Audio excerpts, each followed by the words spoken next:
Everyone. So today I would like to explain Chapter 22, Teacher Development from Teaching by Principles book by Douglas Brown. So let's get started.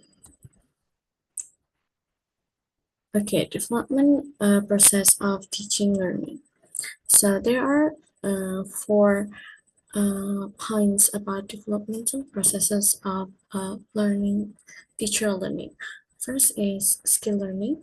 Teacher develop basic skills such as those addressed in this book, lesson design, classroom management, and performance assessment.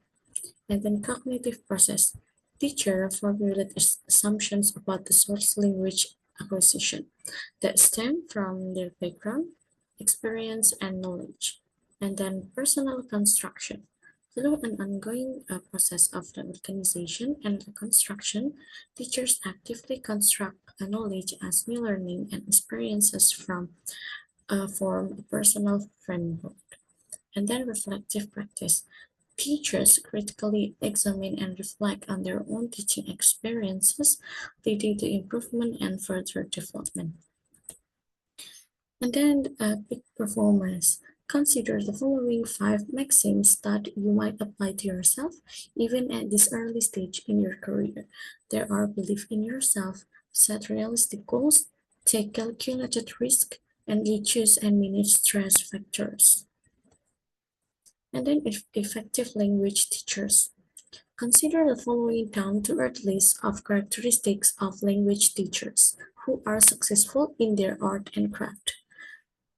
First, competent preparation and knowledge of L2 pedagogical principles, and then experience in teaching and ability to reflect on your practice, a love of language, critical thinking ability and analytical skills to assess your teaching, willingness to take pedagogical risks in the classroom, readiness to go the extra mile for your students, and then cultural adaptability and openness to change, and then interpersonal communication skills, excitement to engage in professional development, and a feeling of being energized after teaching a class.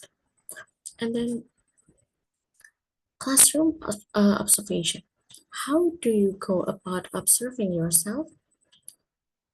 Um, one, uh, an option is to select an element of your teaching to keep an eye out for as you teach. Examples include teacher talk, eye contact, teaching predominantly to one side of the classroom, and board work, among others. And limit yourself to just one or two elements.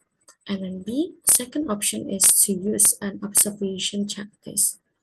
And then, preferably, video record yourself for later viewing. Perhaps a colleague can manage the recording for the close-up and following action zones. While recording, monitor your focus element. And then, later, view the recording and assess your success. You might then reflect on the experience in a personal journal. Better yet, partner with a colleague on all this, and then you can reciprocate and then synthesize your reflection into a set of personal objectives for the near future. And then classroom-based action research. Consider the following pointers to get yourself started on some simple but potentially effective action research. The first, convert your ideas into specific questions. Second, operationally define the elements of your questions, and then determine how you will answer your questions, and then interpret your results appropriately. And then teacher collaboration, learning from each other. Can you successfully collaborate with other teachers to fulfill your expectations? Besides action research described before, we suggest 5 other forms of collaboration of teachers learning from each other that have worked for others and that may work for you. Okay, peer coaching, team teaching, collaborative curriculum development and revision, presenting at a professional conference, and then joining a professional association of teachers, and then informal local teacher support groups. And then, okay, so other effective ways to continue your professional growth include efforts that you can individually make on your own timetable and pace.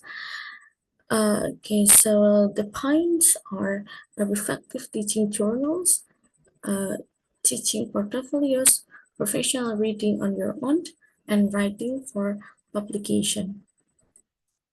And then the multiple roles of a language teacher. The first being a language specialist. Being or becoming a language specialist means continuously developing your declarative and procedural knowledge about the language, and becoming proficient in using the language and knowing how to teach the language. And then craft person.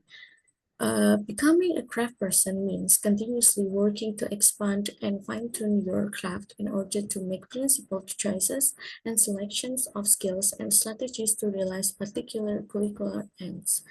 And then artist, being being artist,